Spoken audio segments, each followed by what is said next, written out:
ज्योतिर्मय media house सविनय सादर करत आहे श्री अरविंद आणि श्री माताजी यांच्या तत्वज्ञानावर आधारित एक चिंतन, पूर्णयोगाचे अंतरंग. नमस्कार, स्वागत आहे. आपण जगतो कशासाठी? म्हणजे फक्त 2 वेळचं जेवण आणि एक घर यासाठी? याच्या पलीकडे काहीतरी एक शक्ती आहे जी आपल्याला रोज जगायला लावते. आणि आज आपण त्याच ऊर्जेबद्दल बोलणार आहोत आणि यासाठी आपण आधार घेणार आहोत श्री माताजींच्या the power of aspiration and collective faith यातील काही विचारांचा. चला बघूया यात काय म्हटलंय. आणि सुरुवातच खूप सुंदर विचाराने होते.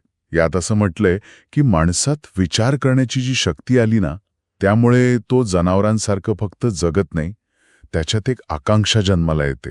आकांक्षा म्हणजे काहीतरी मोठं करण्याची इच्छा? हो, काहीतरी उच्च मिळवण्याची. आणि हेच खरं तर त्याच्या जगण्याचं इंधन आहे. बरोबर.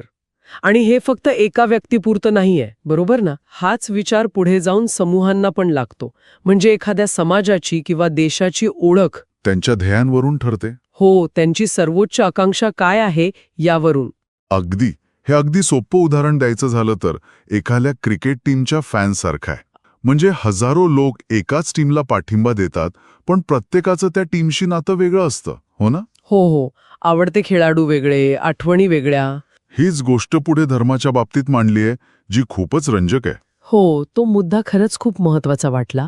म्हणजे जरी लाखो लोक एकाच संघटित धर्माचे भाग असले, खरं तर प्रत्येकाचा धर्म हा वेगळाच असतो. प्रत्येकाची समज, श्रद्धा सगळंच वेगळं. नाव एकच, पण आत रूप अनेक.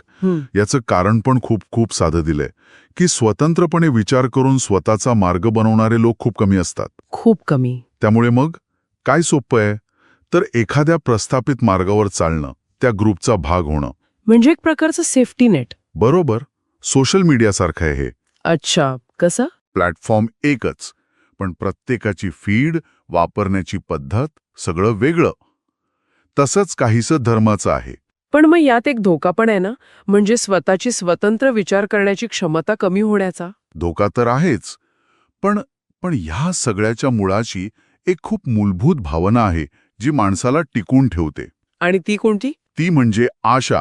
या लेखनानुसार जर आपल्या मनात त्या अज्ञाताबद्दल किंवा चांगल्या भविष्याबद्दलची ओढच नसती, तर जगण्याची ऊर्जाच मिळाली नसती. अगदी ही आशाच त्या आकांक्षेला जिवंत ठेवते. म्हणजे आशा हे त्या आकांक्षेचं इंधन आहे असं म्हणता येईल. हो, अगदी. म्हणजे आज जरी गोष्टी कठीण असल्या तरी पुढे काहीतरी चांगलं आहे, ज्यासाठी ही सगळी धडपड करायची आहे. बरोबर. आणि हीच गोष्ट व्यक्ती आणि समाज दोघांनाही लागू होते. तुमची खरी ओळख तुम्ही काय मिळवलं यात नाहीये, तर तुम्ही काय मिळवू पाहता, तुमची आकांक्षा काय आहे यावर ठरते. आणि धर्म ही त्याचीच एक सामूहिक अभिव्यक्ती आहे.